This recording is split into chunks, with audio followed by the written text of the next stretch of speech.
came up with. So if it doesn't work, it's their fault. If it's great, it's on us. But no, I think this is a neat idea. I really loved the idea, and that was basically the life of an industrial asset, and how does an industrial building get built and leased and sold and managed and all of that. So it really is a great concept for a program, and I hope y'all enjoy it as much as we will putting it on.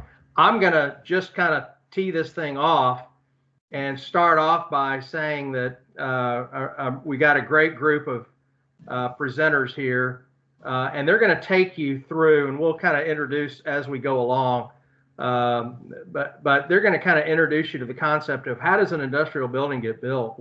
What's the process? And I'm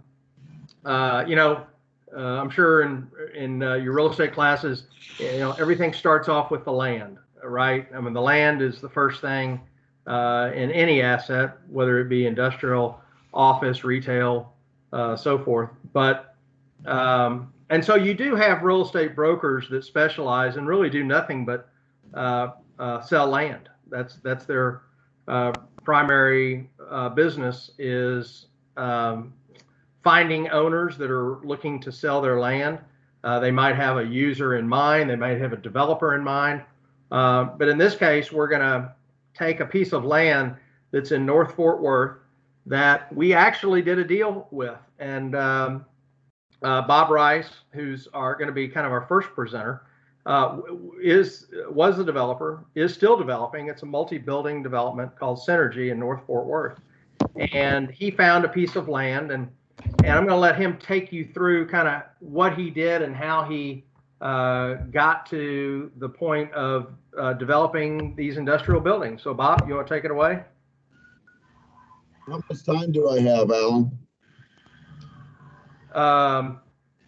Alan, what or somebody want to answer that? I've got about 15 minutes, Bob. I think yours is a very essential piece in all of this. So and feel free to take longer. We all want this to be a very interactive session. So as students have more questions, we can spend more time on a particular section than the others. So please go ahead. I think people can interrupt me and ask questions while I'm speaking. So, should we, this is real quick, sorry. Let's first, instead of diving in, let's go over the 5 people who are going to present and the direction of how they will. So we kind of get an overview of how this call is going to go. Okay. So we have to do that, Allison? I or you can just kind of talk through. I think it's going to go Bob, then Tim, then myself, then Jay, then Jacqueline. And so if we would kind of present that as a general overview and then dive deep and we'll kind of follow each other's footsteps, I think that would give a good overview of what this time will look like. Okay. I'll just real quick. Bob Rice is with Ironwood Realty Partners. He is a developer. And then, once he develops the building, he'll work with somebody like Tim Beeler, who primarily his business is helping in ownerships lease their buildings. He represents primarily the owners of the buildings. Next comes along is the tenant rep brokers.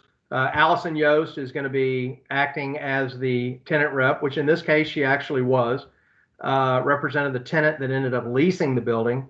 So she would interact with Bob and Tim. And then once the building is leased up, oftentimes, not always, but oftentimes, a developer will then hire an investment broker to take the building to the market and sell it to usually an institutional buyer. And that's going to be Jay Lucas's portion of the program. He'll discuss kind of what that looks like and how he goes about his business. And then once the building is, really even throughout the entire asset's life, from beginning to ownership by an institutional owner, you're going to have a property manager, someone that's going to interact with the tenant, help to make sure basically everything is running smoothly with the asset, any problems that come up with regard to the asset, That property manager will take care of those items.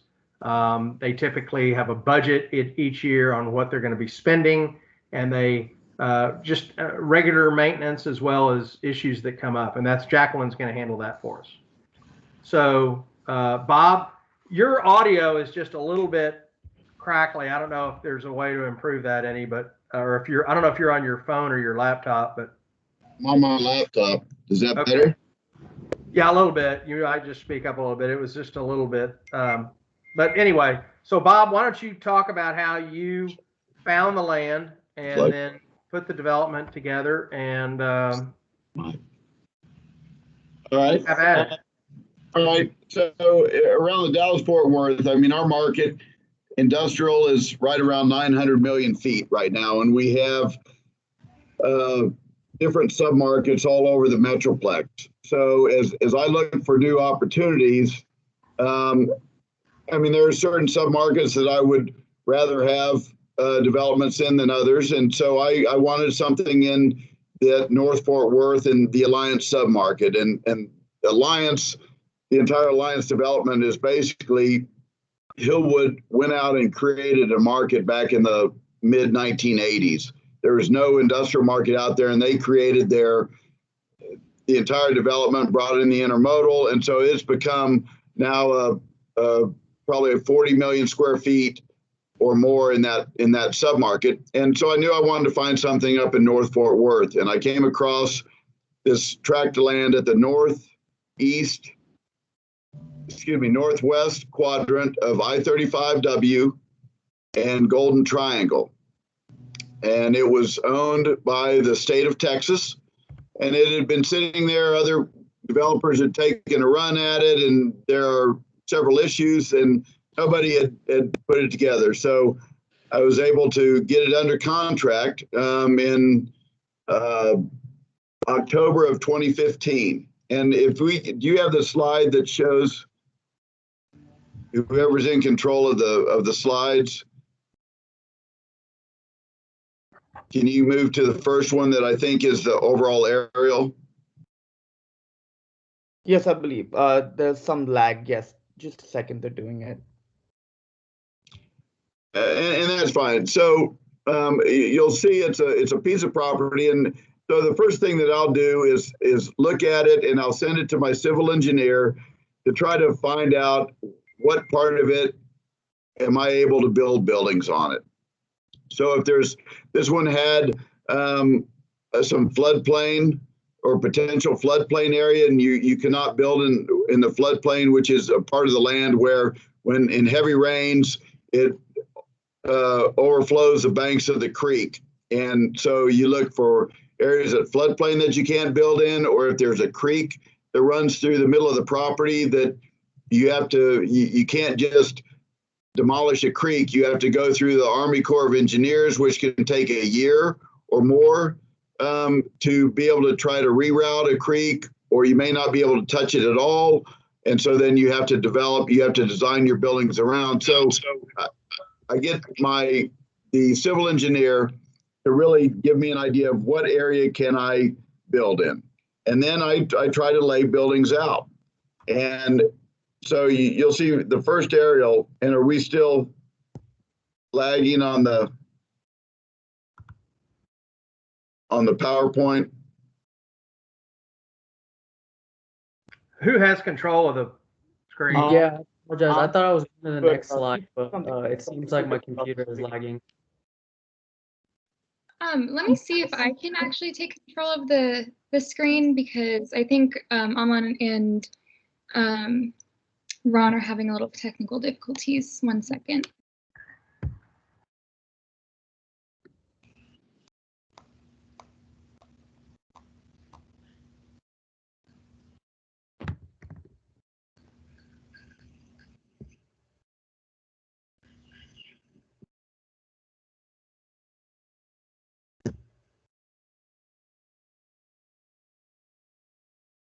So, and I'll go ahead and continue as you try to. So what I look at is in this submarket, I'm limited somewhat by the piece of land, but I knew that I would like to do what we call more of the big box industrial.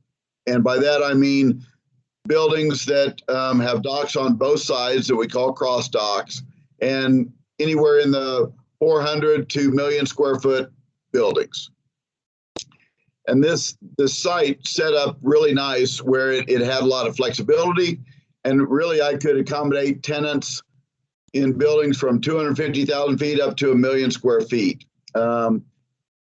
And flexibility on what size of buildings we built.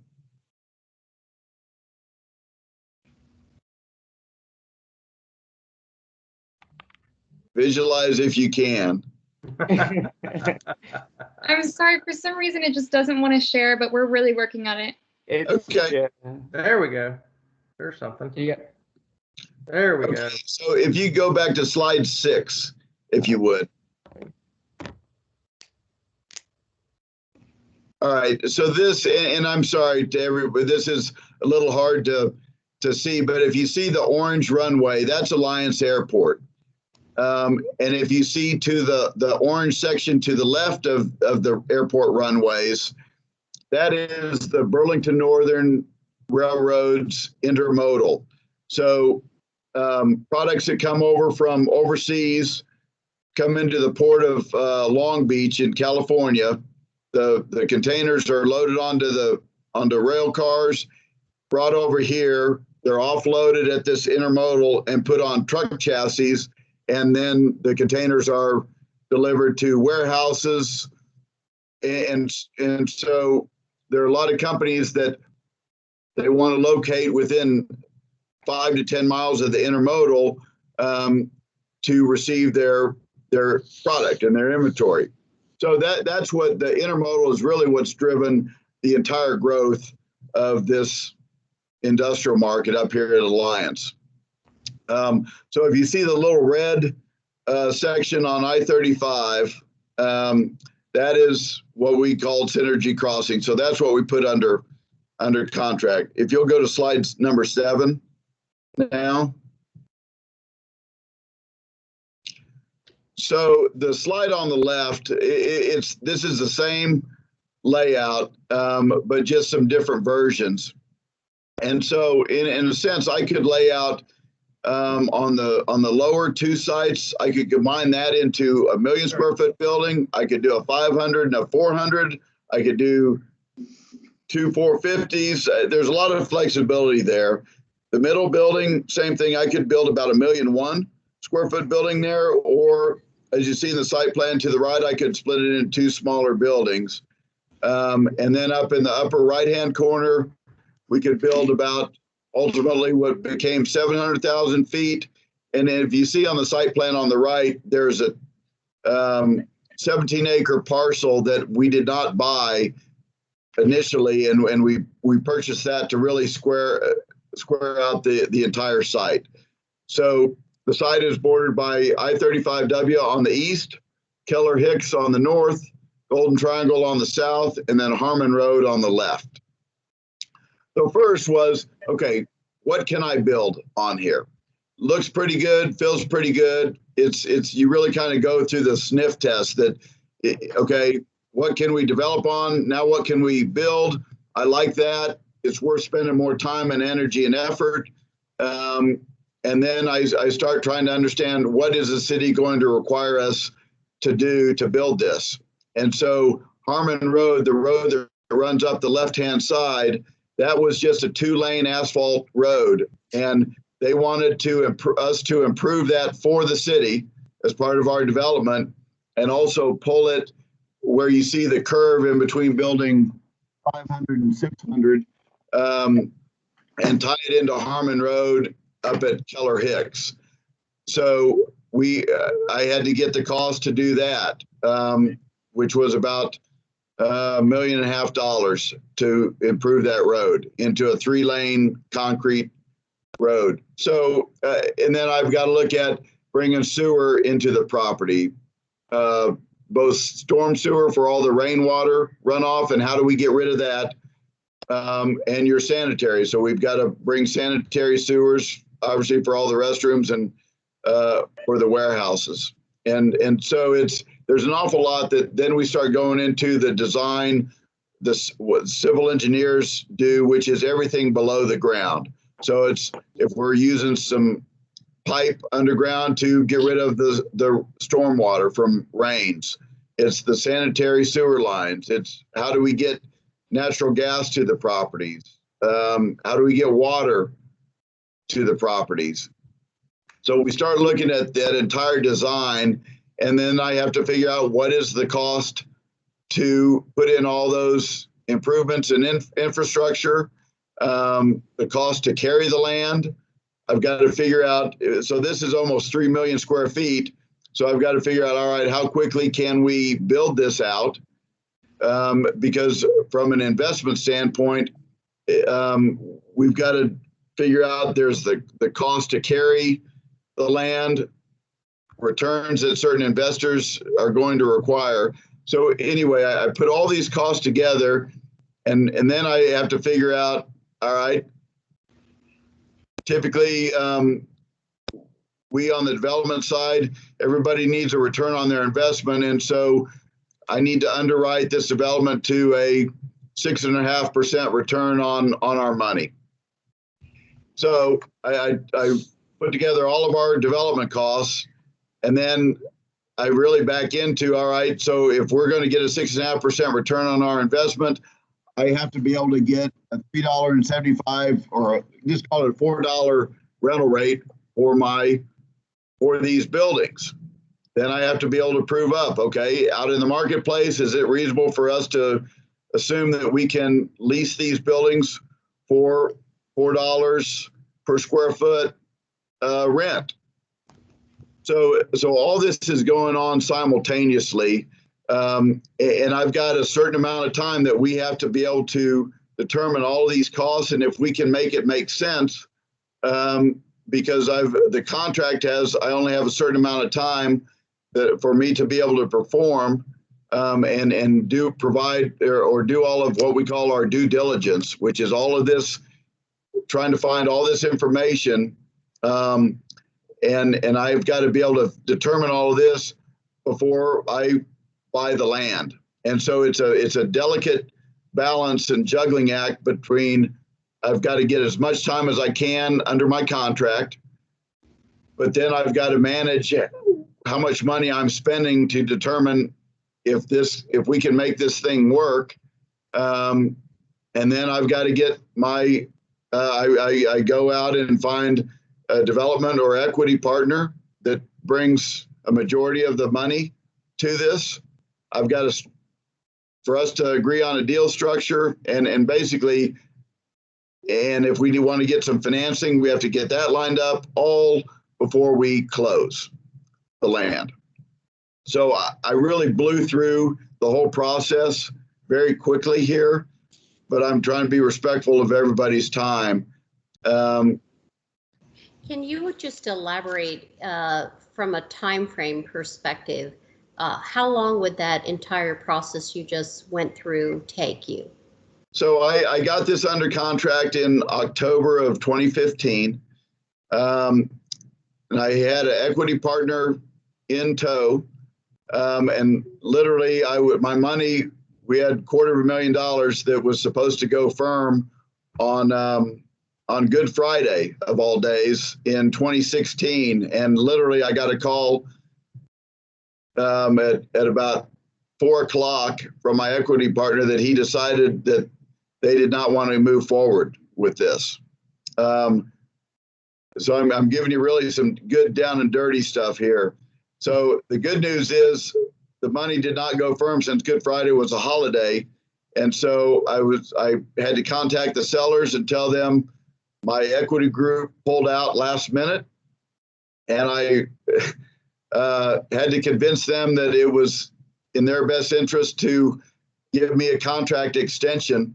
And that given all the time and energy and effort that I spent on this, that, you know, I was confident I could find another partner. I just needed more time. And they agreed. I was very fortunate. And I got another development partner in tow, and we ended up closing it in September of 2016. So it was literally almost 12 months that I had it under contract and to pull everything together. Angela Chen here also has a question. They say that you mentioned the investor's expected return on the money is only 6.5%. Is that the typical for equity investors? It varies with the market conditions. So I am underwriting to a 6, and so I'm basing my rent basically on a 6.5% return of my total project costs. Right now, I'm probably underwriting to, and what a lot of people in the marketplace is we are underwriting to a certain spread of what I can develop it for and what I could sell it for. And so the cap rates that we can sell properties for right now continues to be compressed. And so we'll let Jay get into that. How's that? Yeah. So, but answering your question, for an industrial and the amount of risk for this type of buildings, bulk industrial, at the time I was underwriting, I was trying to underwrite to a 6.5 to 7% return. Today, if I was underwriting this, I'd probably be lucky to underwrite it to, high 5% return. Got it. Thank you. I just want to tell everyone at some point, whenever you have any questions, please feel free to raise your hand by clicking the icon. And I'd request the speakers to also look out for that. That way we can make this discussion as interactive as possible. Great. Okay, Bob, is that anything else you wanted to add? We can come back around. We're going to kind of get to a Q&A. Yeah. So this, if you'll back up to the first one, and this is an aerial shot of the site on the right is what this site looked like before we started any construction. So that's probably that's dated November of 2016. And then the one on the left is March of 2018. So we started our first building in the southwest quadrant. We started a 500,000 foot building there.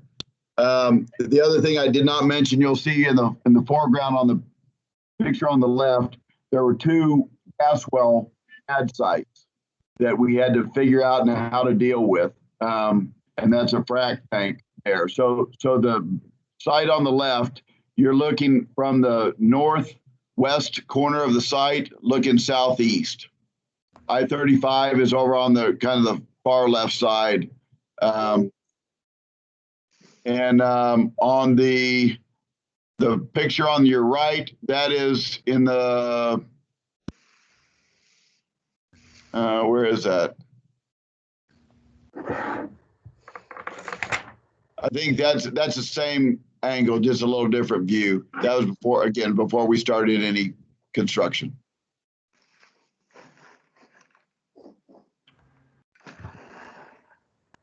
So we started the first 500,000 foot building, and we were successful getting that leased. And then that, just for the brokers in the marketplace, basically they start believing that we actually can build buildings and that we can do what we say. And that always spurs on additional activity. And so I'm marketing all the other sites to the brokerage community like Alan and Allison. And so I will get requests from brokers that are representing tenants on, hey, I've got a tenant that needs 400,000 feet or 300,000 feet or 500,000 feet. Can you accommodate that? And that's how we came to eventually land Alan and Allison's client. So if you don't want to take it from there.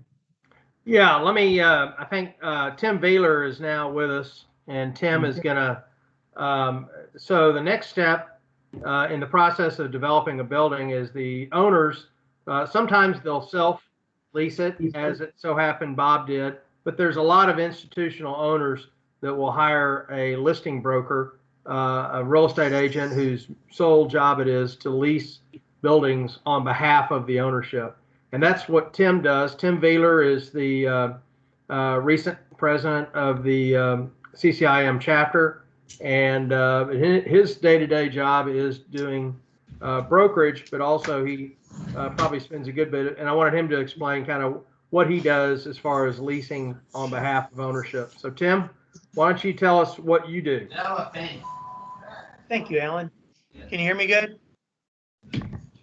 Yes. Can everyone hear me? Yeah. Okay.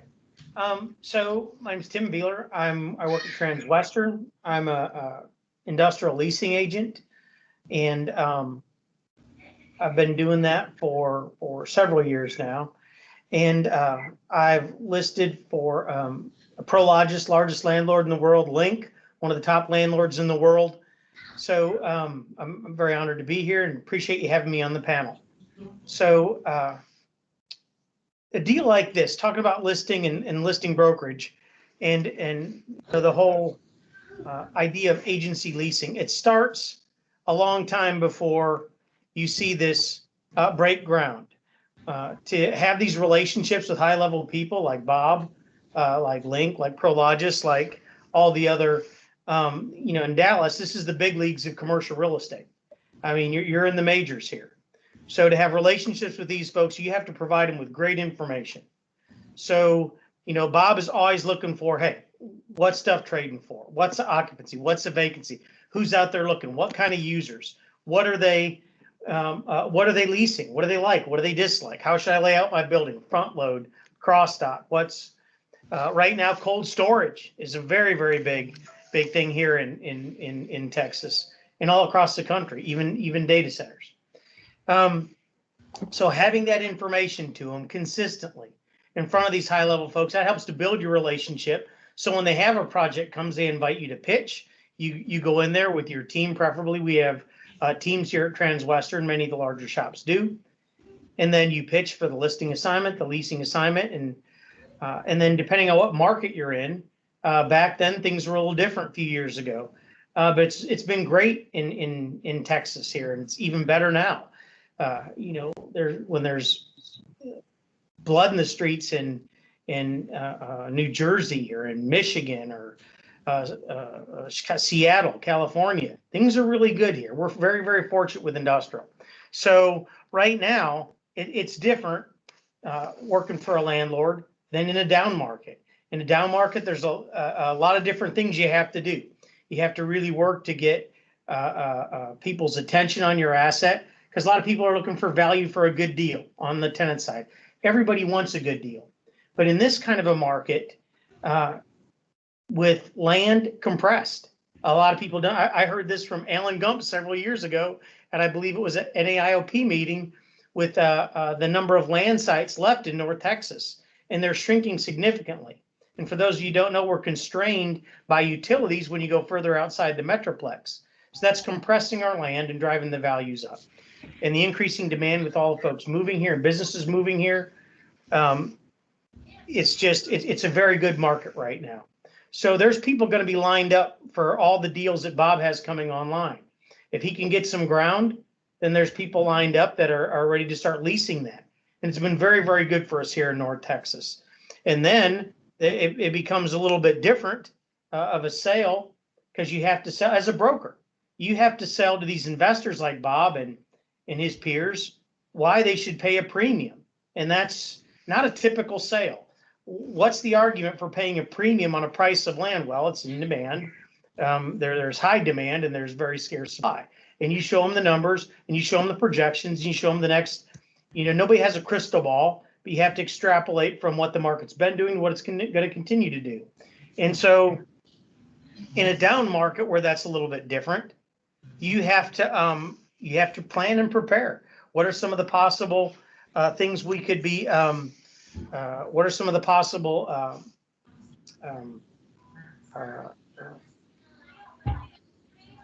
hurdles that could be coming in front of us? And you have to prepare them for that. And for marketing an asset like this is a great asset, beautiful asset, and probably one of the nicest industrial subdivisions or industrial areas of the United States. They're up there in Alliance. When you take an asset like this to the market, you need to get all the high-level brokers there. One of the things you're going to have is you're going to have broker luncheons. In North Texas, we used to have bus tours. Now they're looking to continue that maybe virtually. That would be great again if we could do that.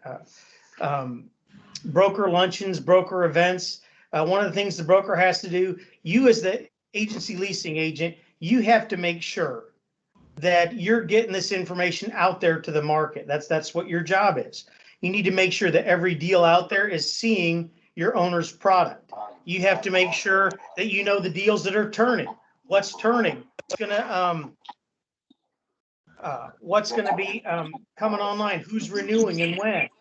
And all the people that are going to be renewing when Bob brings his product online.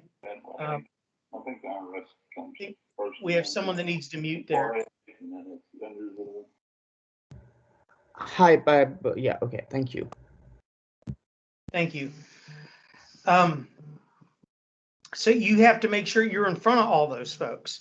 And then in a down market, now we put aside, all the brokers want to come and see a good building. They want to know the opportunities. They'll call you. The tenant rep brokers will call you, say, hey, what's turning? What's coming available? I have a client, we can't find anything for them. Well, in a down market, the story was a little different.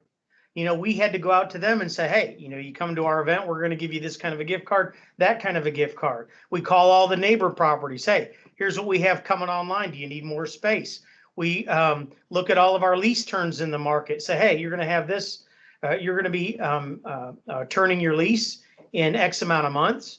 And you want to take a look at this. We want to show this property to you. If it worked for you, let us know, you know, how we can make a deal there.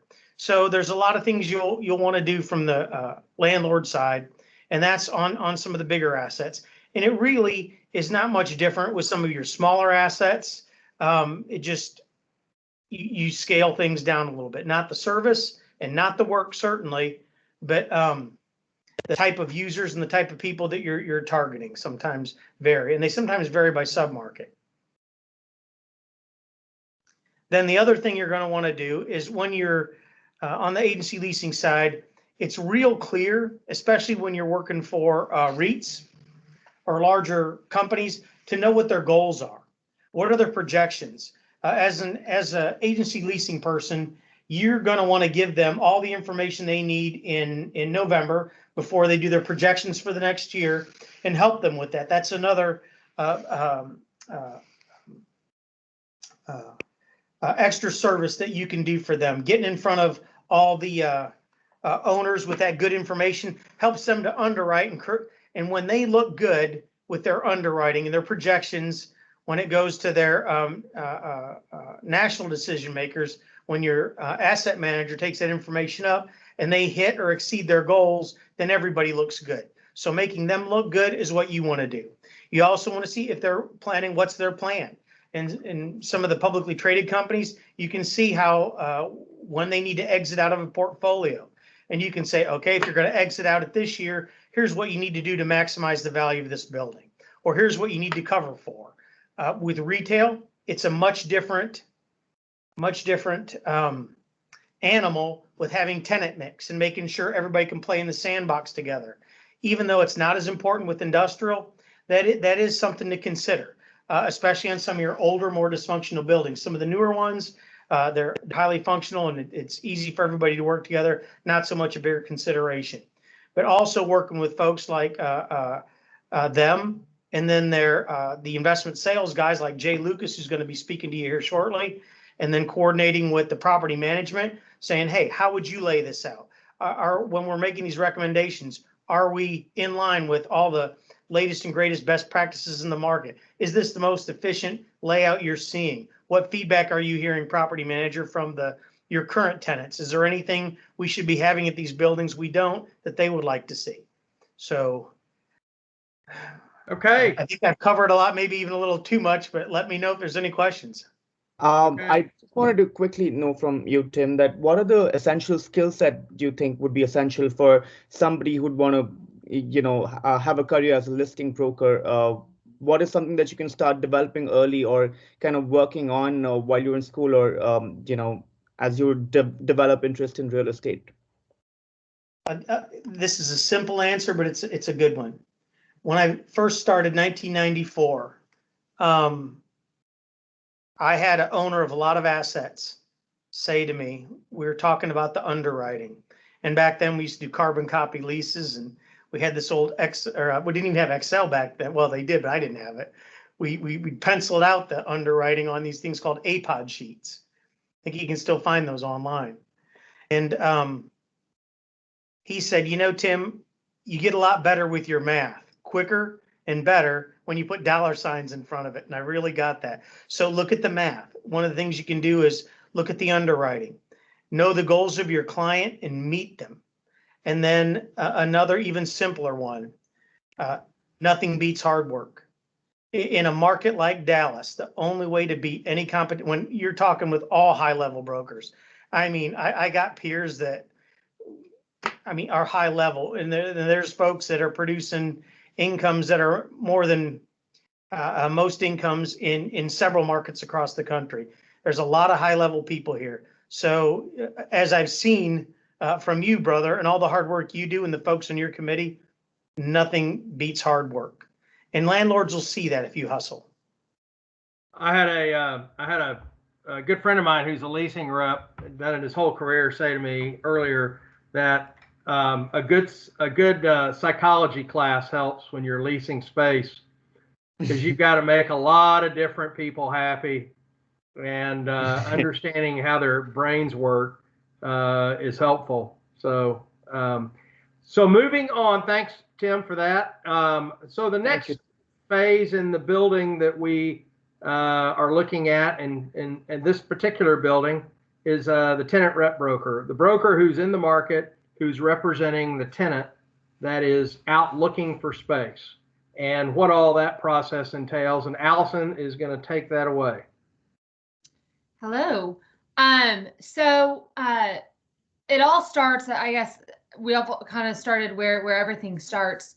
So whereas Tim represents ownerships, we represent tenants as explained.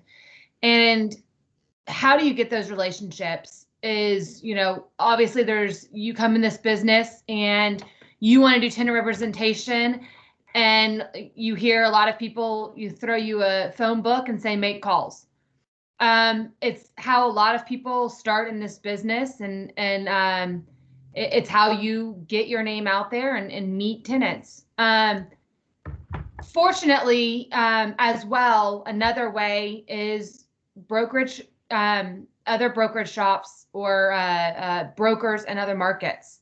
So essentially continuing to network, not just with tenants and the C-suite of tenants out there in the market, but brokers in other communities. And I say that because the client that we are discussing actually came to us from another market. It was relationships that we have built, and this particular broker represented a client called Dematic, and he is not in our market. And so obviously, as you well know, you have your real estate license is per state. We have a Texas real estate license, which he, obviously he does not have, not being in this market, but also he doesn't know our market. So he came to us with the client Dematic. They currently had a 300,000 square foot facility with Ridge Railhead, and came to us and said, hey, we need more space. Dematic needs more space. We just signed this lease. This was back in 2017. And I won't get to the nitty gritty of any of that, but essentially, so be it, they had a lease. And they needed more space. So in January of 2018, and I am, my mind, this could have been 3 years ago. So trying to recall everything here, but we'll take you through general steps more than anything. We started the search for 300,000 square feet. And if you want to go to the next slide, I'll kind of go through the general steps. So first, what we do is obviously you sit down with the client, talk about what they need.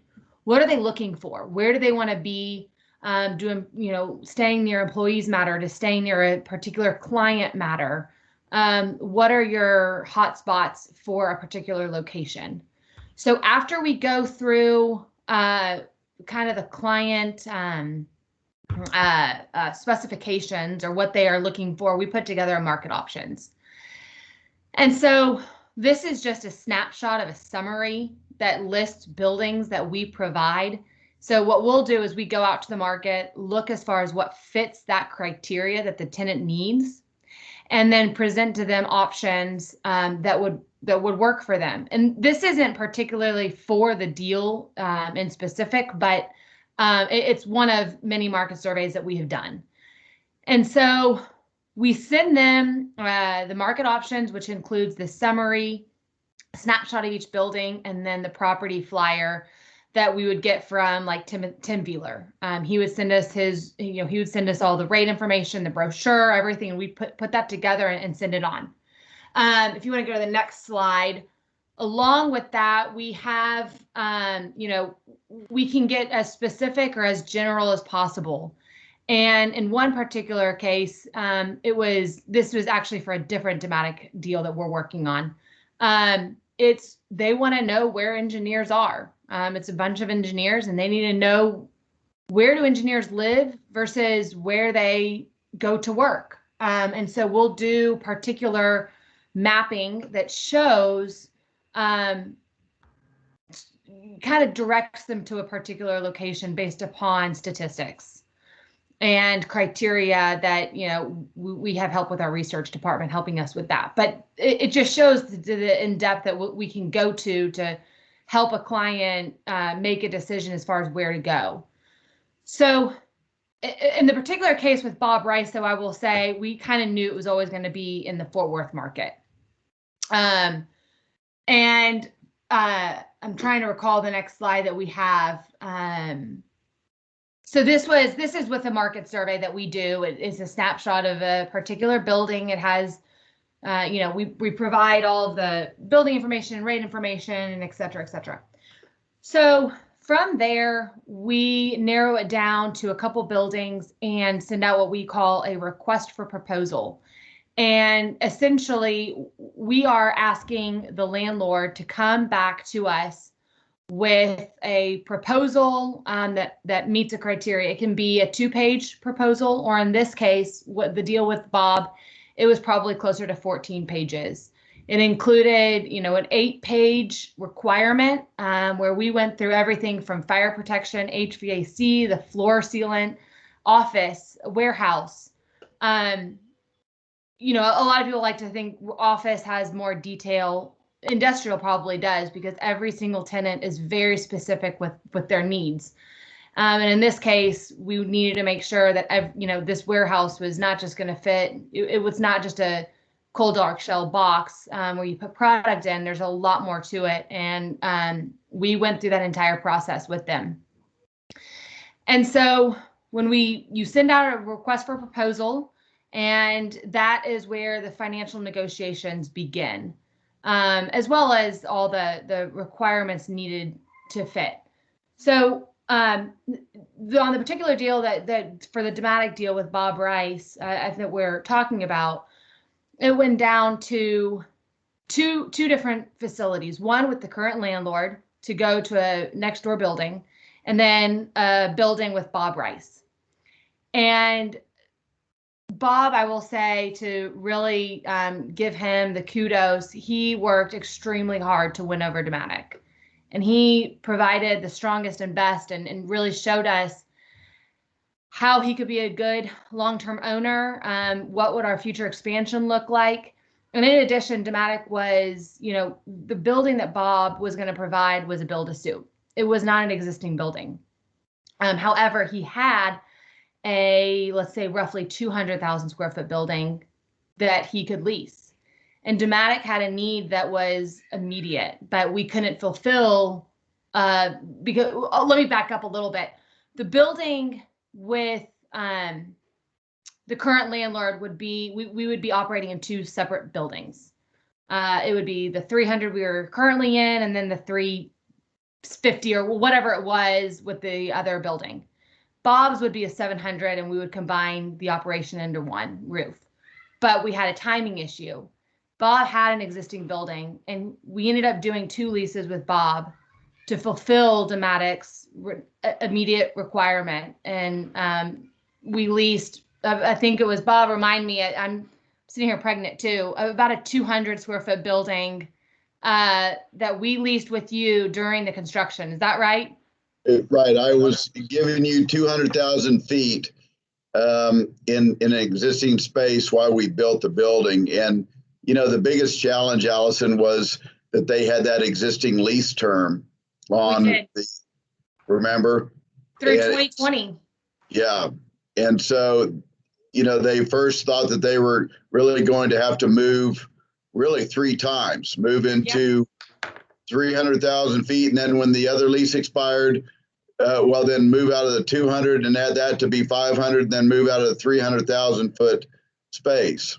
That's right. And so we were able to get creative to get them to hold off and let them move once. And then we took over their existing lease obligation. That's right. Yes. See, I can't always remember everything here. My brain's about a little mushy. So take all this. But yeah, so to say the least, Bob was, you know, you have to get creative a little bit with certain deals. And Bob was ultimately the most creative in helping out our client out and making sure it was going to work for them. And so with that, if you want to go, this is a request for proposal that we said. It's a snapshot. It's kind of the first 2 pages of the request for proposal. And I want to say, you know, it goes into very great depth, going through what are the operating expenses going to be, what's our termination rights. It kind of goes through the business terms per se of a lease, because we're not lawyers, but it essentially the request for proposal is business terms that we want to highlight prior to going into leases. So if you want to go to the next slide. So this was one of an RFP comparison that we've done. This is just pure Excel that we've done prior. It wasn't for this particular deal, but where we just kind of put key highlights of the request for proposals and put them next to each other. What we actually did with the synergy, go to the next slide, we actually did a pro calc. And this is actually for another client. We did it for Dematic. For some reason, I provide Denso, not Dematic, apologize. Where we constantly updated, and pro calc is a very fancy Excel, to put it in terms. It shows a deal from either forward to back or back to forward, and how the money, the net effective rate and the average cost, and it goes into great depth as far as on more on the money side, instead of just your future value, instead of, you know, what are you paying today in rate. And we constantly updated this pro calc based upon, you know, where the negotiations of the request for proposal and where financially it stood. That's how we determine sort of your, you know, where the value sits and what option's going to ultimately bring the tenant the best financial and economic option. And so going through that, we then went to leases. And I kind of went back through, I was curious, the timing of this Dematic deal. We started it in January of 2018. We got draft leases, I think, in July of that year, and we signed leases end of August. So the process from the request for proposal to leases was 6 months of pure going back and forth and going back and through the financial analysis. So it's a lot of fun relationship, and but there's a lot of, you know, really helping the client figure out the best financial alternative for them. So they went to leases, and then the building started to get built. So the fun part is that, you know, once you sign a lease, relationships are always there, and you always want to keep those relationships. And had we not kept those relationships, yes, they had signed a lease, but obviously there's always a requirement, and you just got to continue to maintain those relationships and keep it going, because you never know how their business is going to change. And so it's the fun part, is the evolving changes that the client brings. I think I went through everything. Apologize if I missed anything, but feel free to open up for any questions or add any commentary. Allison, I was hoping you could expand a little bit on build to suit, and what the major requirements from your clients are, and how much developers are able to bend and accommodate those requirements, and what is kind of changing about what your tenants are looking for these days in the era that we are in right now. Sure.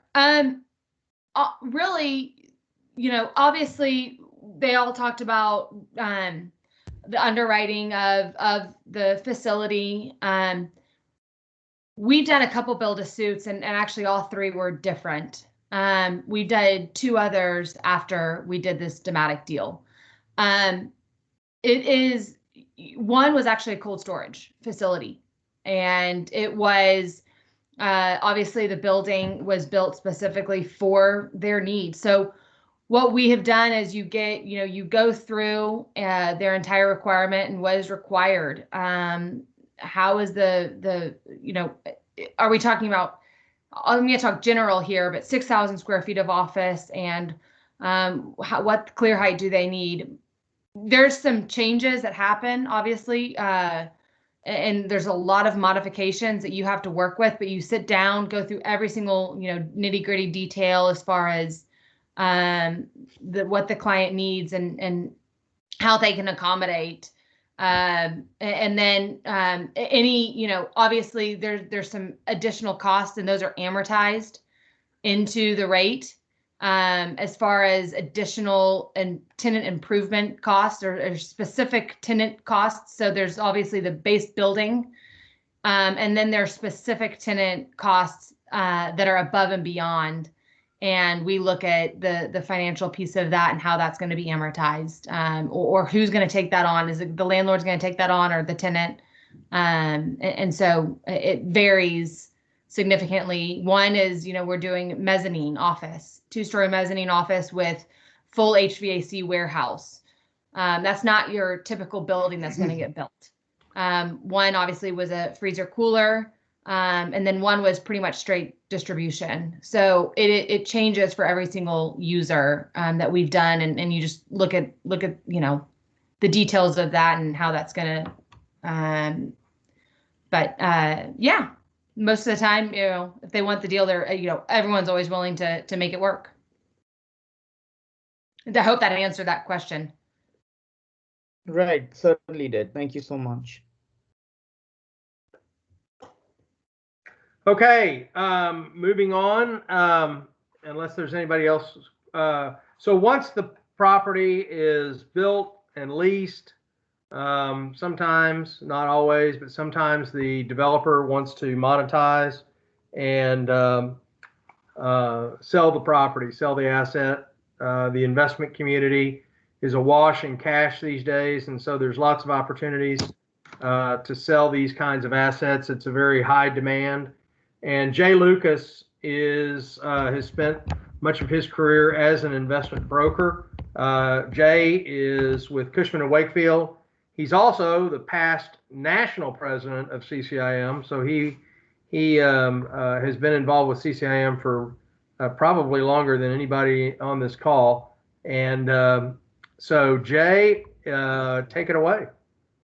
Thanks, Alan. My name is Jay Lucas. I started in the real estate business 2 days after graduating the University of Texas in Austin with a finance degree. And I started 2 days later because I enjoyed my last semester and I had a lot of bills to pay. So I went straight into the real estate business and have really enjoyed it since then. I'm going to talk today about the investment part of a real estate transaction. But I would like to say I am very much a generalist. I do tenant rep stuff. I do landlord leasing. I don't develop, so that was something that I never did get into. But I think it's given me a great advantage because I can get a real good feel for what other parties are doing or needing to do in the representation of their clients. So what I did is I just put together a very simple one slide with a few things that we'll kind of talk about here. And I will talk about it from the standpoint of this investment transaction, being that if we were doing what Bob built, what Tim worked on to lease, and what Allison brought tenants to the building for. But I want to say that I'm also, as I talk about this, I'm also going to kind of talk a little bit from the standpoint of other properties as well, because, you know, a property like this is a quality development. The ultimate sell or the property like this is probably going to be to an institutional investor. And that's really a very different type of sell than a lot of us do. I mean, we do institutional deals, but we may sell a transaction anywhere from, you know, $500,000 to $2 million, and we're dealing with a lot of different type of purchasers. You know, the size of the property, the location, the age, and the attributes are very critical when you go into investment brokerage, because if you're talking a $20 million deal, you can eliminate 99% of potential buyers out there, and you can focus on the 1% that's the type of property they're interested in.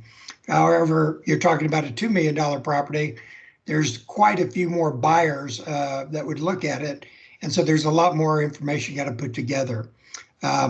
So I say, make sure that as you get involved, you've got to be able to understand those, the attributes of a property. And age is a very critical one. Location, without a doubt, is right up there on top, because, you know, you can go out and build a fantastic building in a bad location, and it's not going to be worth very much. Probably won't even be able to attract tenants. If you build in the right location, you build the right type of property, then you'll have great success in attracting quality tenants, signing good leases, good terms, and therefore you enhance that value of the real estate. So the tenants that you put into a building and the creditworthiness of those tenants is very, very important in a transaction. So a guy like Tim, when he's trying to lease the building, is going to be very cautious if somebody brings in a tenant, and that tenant is a new tenant, hadn't been in business very long, maybe a little bit of a high risk.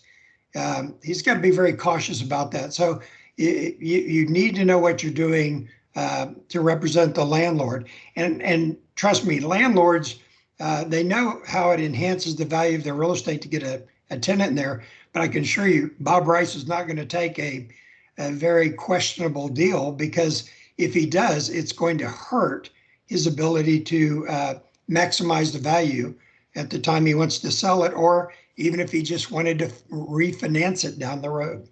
So the creditworthiness is key. The lease term or lease terms are, without a doubt, very, very important to making a transaction successful. You know, there's lease terms that go anywhere from 1 year, 3 year, 5 year, 7 year, 10 year, 15 year, and so on. Obviously, people you would think would want to buy transactions that have long-term leases in it. There are buyers that want to do that, but there are other buyers that say, hey, I like to have tenants that roll, because when they roll, if the market is good, if the building is a good quality, if everything about the area, the market, the sub-market, and so on is good, then sometimes replacing a tenant would be a great advantage, because at that point they can get a much higher rental rate. So lease terms are critical. When you look at an investment deal, in this case, we were talking about multi-building. So without a doubt, we're talking about multi-tenants, maybe a single tenant or 2 tenants in each building. So if you built 5 buildings, you may have anywhere from 5 to 10 tenants. You might have a few more in there. You may end up with a tenant who comes in and takes a building and needs expansion pretty quickly and takes down a second one. So there's a lot of things that move about. So again, finding that good tenant and doing good lease terms is really important.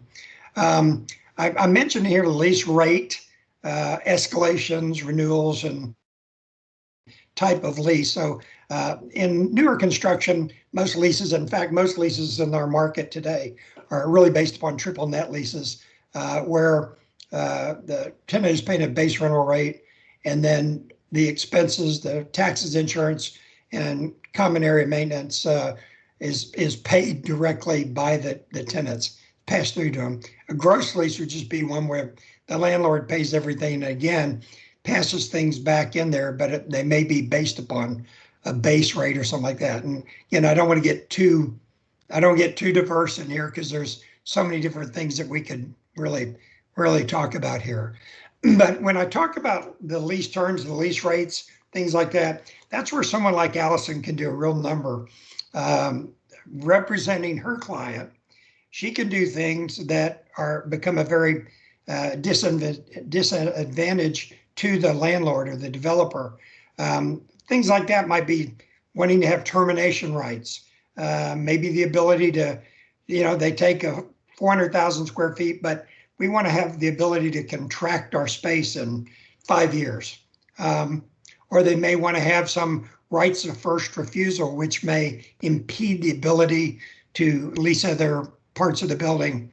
Tenant finish, they may want a lot more tenant finish than the developer planned to put in it, and then they want it amortized at a low rate. Obviously, the developer wants to amortize at a high rate, and then an ultimate buyer may look at it and say, hey, there's too much built out in this building that we're going to discount it anyway.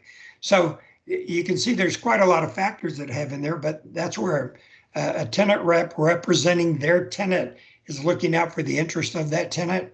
And so you got to be very careful. Good tenant brokers can really get great things for their tenant, but when it comes time to sell the assets, you look at that and go, whoa, this is something that's going to pop up and maybe hurt us.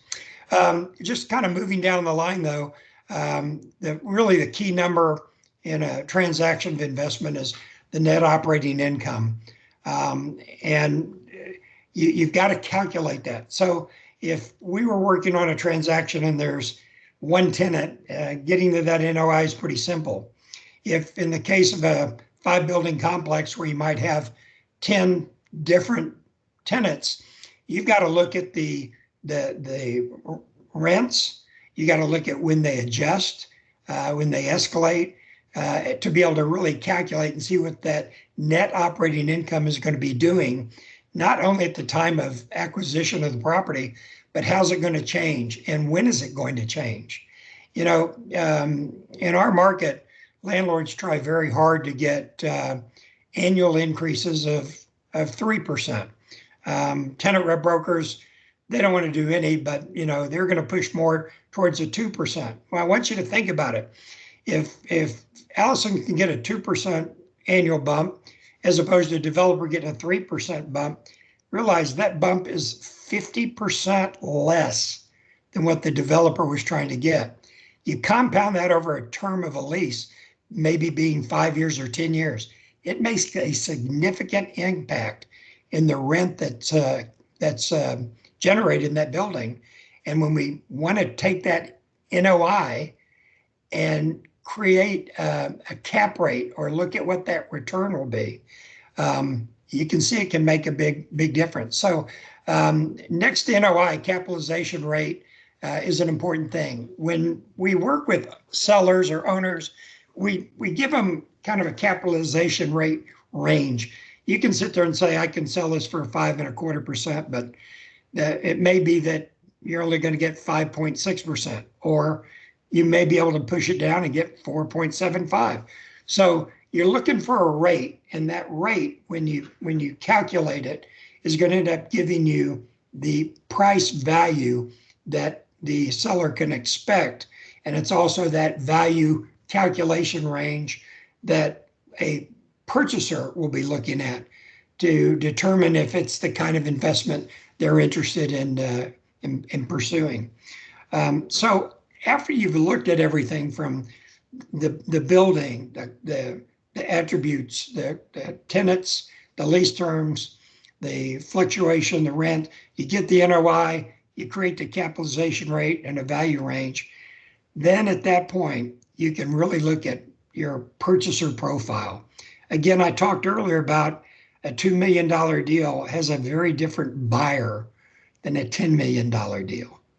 And so when you are able to calculate this and figure out what it is, then it's going to help create expectations, because at that point you can see what your buyer's like, who you've got to get it out to.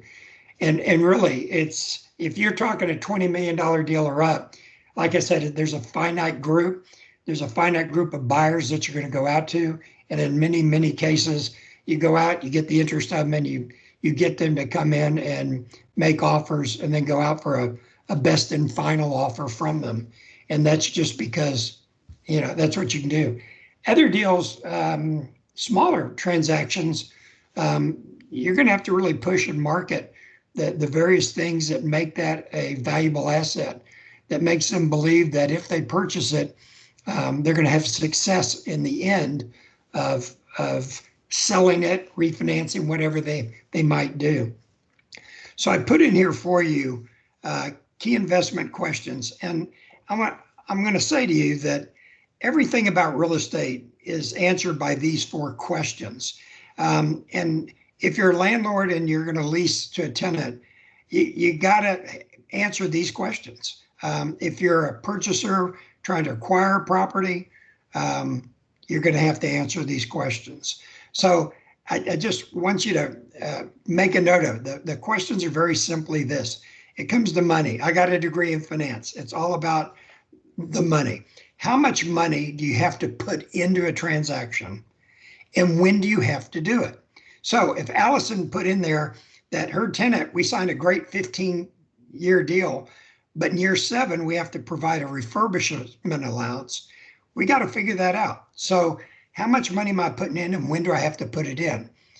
If I don't have to put any more money in, I can get through a 15-year term. It's a whole different ballgame. And then the important thing there is how much money you're going to get out of this transaction, and when do you get it? A lot of landlords, if they could make the perfect deal, they'd get tenants to pay all their rent up front, 100% of it, because at that point, their yield or return would be better. Plus, it would reduce their risk. I didn't even put risk in here, but realized that every one of the factors, the criteria, the insights that I'm giving you involves risk. And so we have to really look at it and understand it. My final thing to say, and I didn't put it up here because usually when I get out and talk to people about real estate, I love to ask the question. So I'm going to ask the question to those of you who are listening, and that is, when do you make your money in a real estate transaction? Do you make your money when you buy the asset, or do you make your money when you sell it? Now, I know most of you are going to say, well, you make your money when you sell it because that's when you take your money out. But that's not really the question. The question is, when do you really make the money? Well, I'm going to tell you, you're going to make the money when you buy the real estate asset. Because if you overpay, if you overlook, if you miss out on something that's critical to that asset, it's going to cost you considerably. So I recommend, if you get into this industry, always look at the beginning of a transaction before you get into it, because that's going to really determine how you're going to come out of that transaction. So I'll leave it there for now, and I'm happy to answer questions later. But once we sell that building, somebody's got to take care of it, and our next presenter is going to tell you how important that part of the transaction is. Okay, great. Are there any questions for Jay? Okay, Jay, that how much money in and when? That looks like a CCIM class. It's one of the first things I learned when I took my first class, how much in and when and how much out and when. And I'm telling you, everything I've done has revolved around that. You know, even doing a lease, Alan, how much tenant finish, how much cost, landlord's going to look at it. So important. Yep, that's exactly right. And you know, earlier you asked a question about build to suit, and you know, developers love build to suits because it takes all that lease up risk out of the equation, because as soon as they get the building built, they know they've got somebody in there. And so generally speaking, the build to suits, just as a general comment, when you're representing a tenant, if you have the time with a tenant to do a build to suit, you will almost always make them a better deal, because everything is tailored to them, and they're not having to pay for lease up time that's been pro forma'd into the deal, and maybe the building isn't quite exactly, but that's the one thing in representing tenants is 90% of the time, and that's, I'm pulling that out of the air, they don't give themselves enough time to do a build to suit. It's really rare that you find a company that plans that far in advance. They generally just don't give themselves the time, and it does take a lot of time and a lot of planning to do a build to suit. Our next speaker, Jacqueline Bird, are you on, Jacqueline? I am. Is your camera turned on? I don't see you. Now. Pardon me? It is now. Okay. So the property management portion is probably the one of the most important areas, and probably the least appreciated by the rest of us. They're the ones that, you know, nobody ever calls them to tell them that everything is running perfectly and everything is just fantastic, and they are the problem solvers. They are the unsung heroes. And I tell you, a good property manager can make everybody else look really, really good. So, Jacqueline, I appreciate you taking the time to speak to us and tell us what your days look like.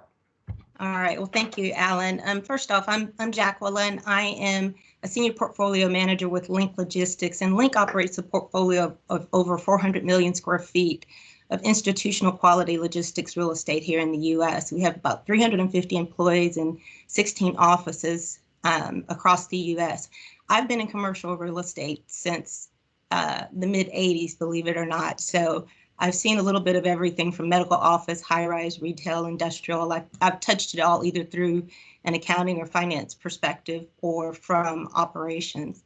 So when we talk about property management, whether the market is up or down, property management doesn't slow down. It continues to go. And working in property management, there's an opportunity to engage a myriad of skills and knowledge there. If you'll go to the next slide, just a quick overview here is that property management gets involved in nearly each phase of the life cycle of an industrial asset.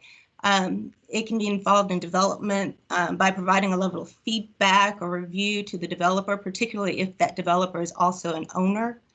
On the acquisition side, property management participates in the due diligence review from the operational perspective. So actually going out, taking a look at the asset, looking at it with an eye for issues, and then even making sure that any lender required improvements are taken care of once the property is purchased. Of course, on the operational side, I'll talk a little bit more about that, but there's a number of responsibilities that the property manager has during the ownership period, which includes working with the asset management team and brokers. And then the next thing is that property managers are focused on asset value, and they're focused on asset value through operations, capital improvements, financial reporting, and tenant relations. What I'd like to do is go back to slide number 7 and look at that, the property that's there.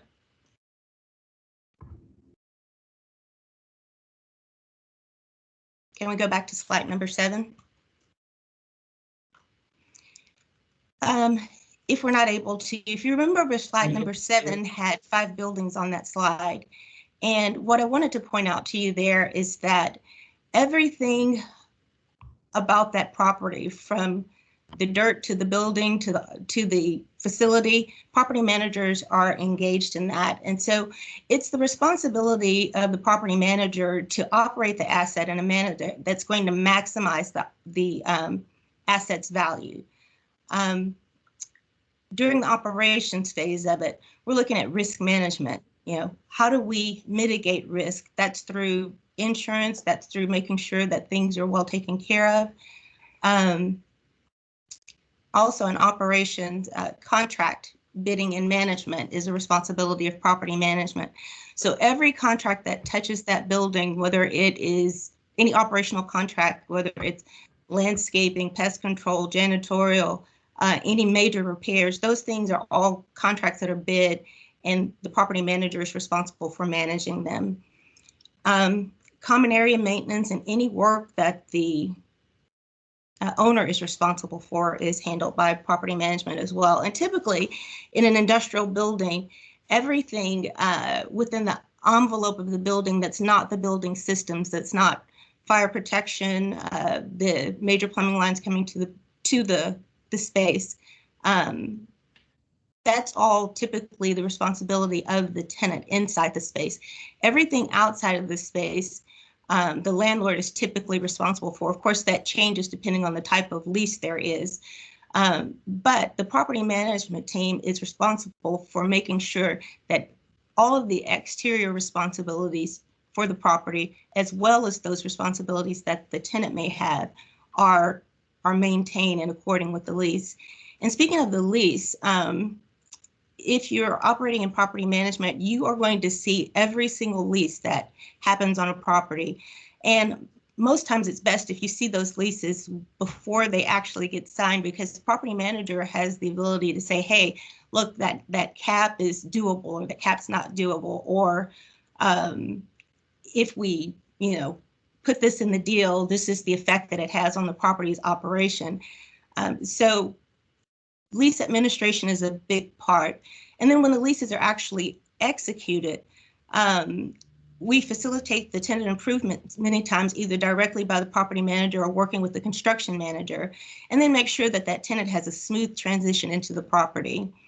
Of course, someone has to collect the money, right? So that's going to be your property management team as well as any operating expenses. And again, we protect the owner's interest in the property by ensuring that the tenant honors its safety, insurance, and maintenance obligations. And I am kind of walking through this quickly because I know we're coming up close on time. So we'll go to capital improvements. We're focused on the asset value through capital improvements. Tenant improvements is one I spoke about, but also building and property improvements. On a new building, of course, you don't have a lot of capital improvements, but when the tenant use changes, capital improvements may have to happen. Or if a building has aged and maybe the fire protection system needs to be upgraded or portions replaced. Those are capital improvements that are handled by the property management team.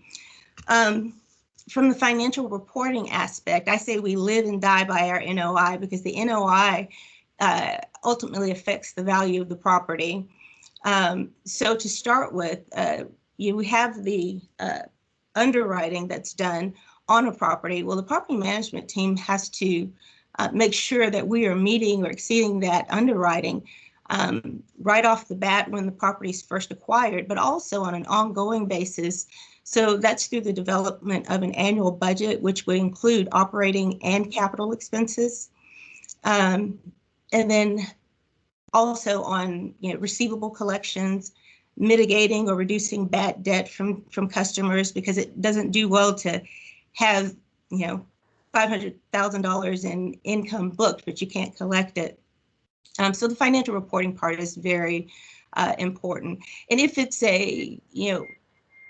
I've always worked for a company that owns an owner, and so all of the financial reporting was really specific to the owner. But for those properties that have a lender on it, that financial reporting is extremely important as well. The latter part of our asset value is our tenant relations. And in tenant relations, property management affects that by building relationships that are based on service, trust, and partnership, because that is what leads to renewals. And if you have a renewal, you spend less money having to refit the space for a new customer. Now, definitely there are times when you want to move a new customer into that space, but definitely the relationship is important. Also, it's important to understand a tenant's business and space needs, because that's with the ear to the ground, that's when you're going to know when a customer needs to expand, or maybe they want to relocate within the portfolio. And then the last thing is that it also gives you an opportunity for future business. I had a customer, I worked for a different company a few years ago, and a couple of years after leaving that company, I had a customer that contacted me. They were in a 500,000 square foot property that they actually occupied 100% of. And because of the relationship that they had with the property management and my team, they felt comfortable calling me, even though I'd been gone for 2 years, and asked for assistance with looking for another space. So definitely the property management end is important. So are there any questions? I apologize for rushing, but I know that we're getting close to our 6 o'clock time frame, but I'm definitely open to any questions there might be. You know, Jacqueline, it's a great presentation, and I just want to point out that you're using the word synonymously, customer and tenant, but I certainly think it tells just how important that relationship is.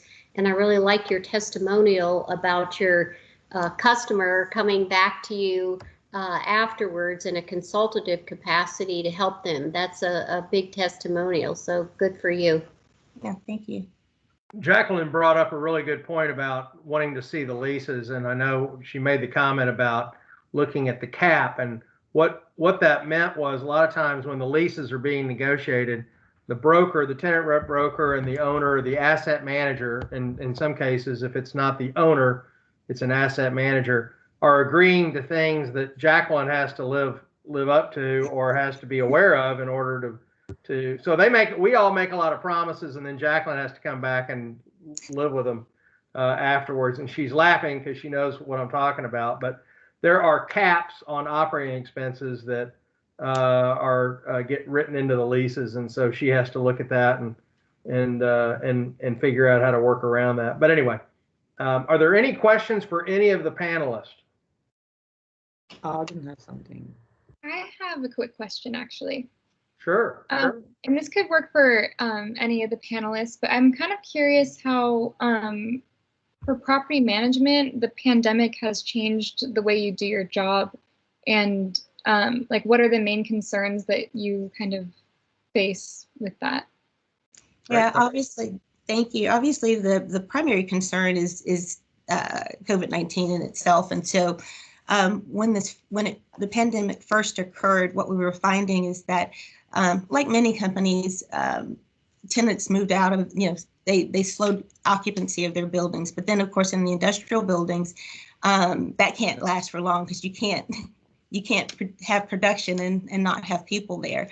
But from a property management standpoint, what happened and what still exists to some degree is that our tenant customers have been very strict about whether or not they'll even allow the landlord or the landlord's representative into the space. We have some that require that we go in after hours. We have some that just require, full covering gear, and we have some that just refuse to let the landlord in. And so we've been very sensitive to that as much as we can be, but it's definitely had a big impact. Of course, the other thing is, at the beginning of the COVID-19 pandemic, we had a lot of rent relief requests, and we have worked through those. And for the most part, from what I'm seeing on my end, on the industrial end, I'm not seeing a lot of rent relief requests, but I do see customers that are still struggling. So. Thank you. Good. Anybody else? I had a quick question about, lease terms, because industrial lease terms are not very long, and considering that, a lot of the properties that developers are making right now are built to suit or to a specific requirement of a specific client. So are those leases any longer? And, what is the kind of range that we have in terms of lease terms for industrial assets? Tim, you want to take that? Are you muted? Yeah, I had to Oh, there you unmute. That's a great question. So it depends on the deal, obviously. On the build to suits, usually looking for a longer term lease. Again, this is a good market. So you're seeing very, very good rates, very, very good terms, because people, especially when you have some of the bigger ones, there's something industrial people don't talk about a lot. It's called rent to revenue ratio. And some of your larger, your multinational tenants that have spaces all across the country, they're working within a certain box. And once you know their box, you can kind of figure out what you need to do to make that work. So that literally helps a lot. And then some of the landlords like Jacqueline works for, I've worked for, and like Bob and Jay and Alan have worked for in the past. They have the budgets where they can build those. Not all landlords can build some of these facilities to the specific uses. Then they amortize it in. That's a cost over and above the rate. And then it's like getting a loan. How long do they want to get the loan for? How long do you want to lock in on this price? So the longer the term, usually the lower the payment for them, depending on what kind of budget they have to work with. So it's a very good question. But actually, to expand on that, I think for most leases, we're looking for 5 to 10 year leases. Some companies, if they're in a high growth, they want a shorter term lease for the flexibility. And typically, I may try to get a higher rate if I'm going to give them to people the cost for flexibility. But when the market turns really bad and there's not much activity, we may do a 1-year deal. Okay. We've done two build to suits recently where the terms were 15 years. Yeah, and I'll add to that to really piggyback off what everyone says. A lot of the build to suits that we did, like as Alan just said, were 15 years. But and we've been talking a lot about build to suits. Most of the transactions in this market are not build to suits. It's truly tenants going into either first gen or second gen buildings. The spec market in the Dallas-Fort Worth is 30 million square feet right now. So those are developers or larger institutions building industrial buildings without a tenant in mind. And it continues to stay on path with that. So a lot of the leases and most of the leases that happen are either, yes, in new buildings where you see these spec or second gen or third gen, fifth gen buildings.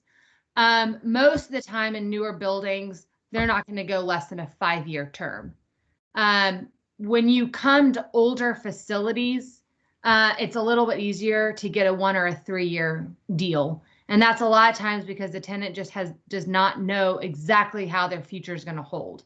But when we're talking about a build a suit or heavy improvements or something to where obviously the tenant has already, sat down and done their 10 to 15 year planning out, is when we'll see the 10 to 15 years leases. But most of the time it's going to be a straight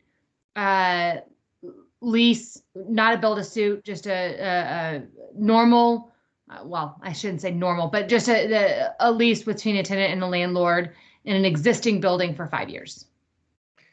And on that note, one thing to add is, we quote them on the nicer buildings and the owners underwrite them based on a certain time, like Bob said, 5 years. Several times the last couple of years, when I've had on some of the nicer buildings, people propose a lower term and the landlord says, well, I'll consider it, but it's for a premium. There's been several times, and in the beginning, a few years as the market increased, some of the tenant rep brokers go, well, wait a minute, you were quoting this. I'm like, well, that was on a 5-year deal. And we had to go back and explain that and say, well, ownership would consider a 4-year deal for a premium of X for this tenant. And then they come around to 5 if the budget amount is really important to them, or if not, they concede on the term. Got it. Do any of our professors want to have anything to wrap up with, or I want to give them. Sorry, Will Carney has a question. His hand has been raised here for a while. Well, go ahead, please. Yeah, I was just wondering, what are the pros and cons of dividing up a building like Bob's among multiple tenants, and how does this affect the marketability of it?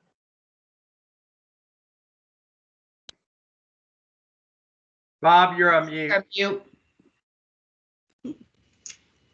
Sorry, I said really profound stuff while I was on mute.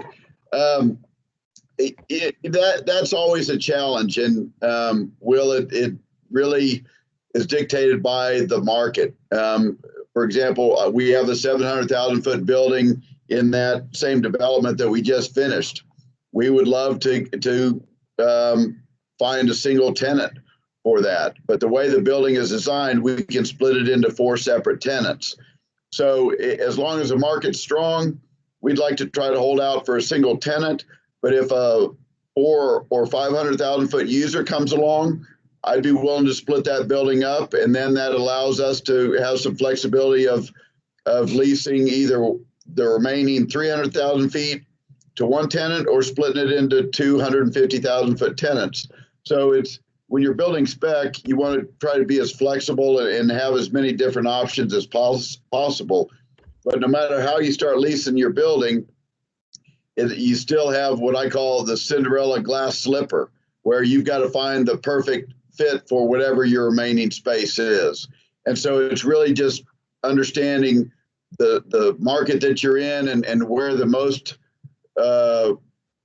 most active tenants are that are looking for space in that market, and try to really not break it up so that now you have a 20,000 foot space left and there are very few 20,000 foot users in the market. So it's, the quicker you get it leased, the better.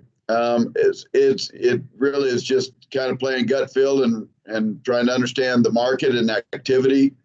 But that probably is one of the challenges there. Hey, Alan, it's Randy here. Hey, Randy.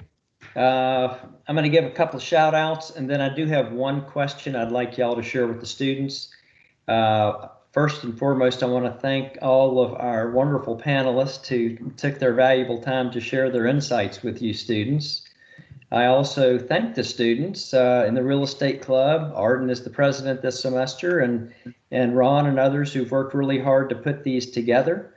I want to thank Julie, my associate director of the real estate programs, and Kelly Holden, who is our assistant. And with all of the thanks, one thing that didn't really come up too much, but with the panelists, I know we're over time, so just briefly, options. That we aren't looking for a tenant just to sign a 5-year lease generally. Aren't the tenants, they want that control of an option where they would rather sign a 10-year lease with 2 5-year options instead of 1 20-year lease? Definitely. That I can just say yes. We often joke that there's some tenants we represent, they want to sign a 1-year deal and 10 1-year options. And, tenants love options. Landlords generally hate them. And the landlords do usually try to limit the number of renewal options they'll give. A lot of times in this market, I don't know what you guys are seeing, but we're seeing landlords in some cases try to limit it to 1 option. But generally speaking, it's all over the board. If we do a 5-year deal, we'll probably put in 2 5-year options. If it's a 3-year deal, we might do 2 3-year options. If it's a 10-year, we'll get maybe 2 5-year options. So there's no real, Tim, I'll let you comment, but there's no real hard, fast rule on that. But anybody else have anything they want to add to that? Well, I think it still goes back to it depends on their business. I mean, you know, they want to know that they can control the space, but not knowing what will happen in the next couple of years, a lot of them would much rather pay a little more and have flexibility and do 3-year renewals. I have Lockheed Martin as a client, and they're a customer of a group that provides the the warehousing facilities.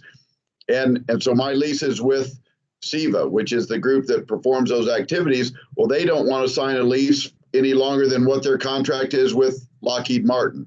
And Lockheed Martin only signs 3-year leases with them. So consequently, I no matter what I do or what deal structure, they're not going to sign because they don't want to take the risk that they lose a contract and now they're obligated to the space for 2 years. So they'd rather pay a little more, get a shorter term lease. So everybody's different. If you have a tenant that is investing a lot of money in the space, manufacturing equipment, those guys want a 10, 15, 20-year commitment to know that they have control of the space. And usually those options are negotiated. The rate, it's usually a market rate option where the rate is going to be negotiated at the time. Very hard to get fixed price options. We do it occasionally on deals where there's a huge investment on the part of the tenant, where they want to know they've got they're not going to be held hostage by the landlord on renewal. And so if they put in a tremendous amount of their own money into the building, which sometimes does happen, they want to know that they can renew the building at a certain price. So it's a tough negotiation in the beginning to figure that out, but it does happen occasionally. It's more rare than common. So. Well, I want to thank everybody for your time and efforts this evening. One of the things our guests want to tell you more about is probably the CCIM designation. It's highly regarded in the industry, and we are in partnership with CCIM, that is the University of Texas at Dallas. At a graduate level, we have our application in for undergrad too, so I'd put a link in the chat box. If you're earning your concentration in real estate, you can use some of the coursework towards the CCIM designation. So I encourage you all to take a look at that. And I want to thank all the panelists. Gosh, so good to see you all again. And I know industrial is the flavor of the time right now. So congratulations to all of you. And we'd love to have you come back real soon and continue to provide wonderful information to our students. Yeah, thank you so much. And I really would hope that all the students will go to the CCIM website. We do have a college, a university membership, which we really encourage all of you to consider joining the CCIM North Texas chapter and come be a part of our organization. You'll meet an awful lot of people so that when you do get ready to hit the workforce, you'll be way ahead of the game. You'll know a lot of people that are already in the market. And we'd love to have each and every one of you come join the North Texas CCIM chapter. Yes, and I will add, we are working very hard to create a program that will be a stepping stone between you as a university student to getting out in the workforce.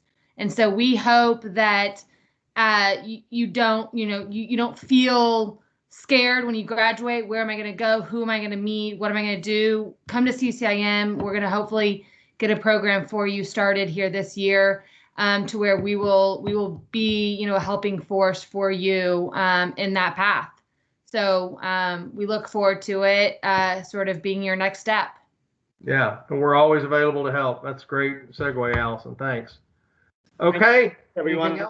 And thank you so much, Alan, for putting this together. Appreciate you. I mean, for getting everyone together and also moderating today's event. I think you did a fantastic job. So thank you so much. Good. And any follow-up questions, let us know. We'd be happy to get back to you.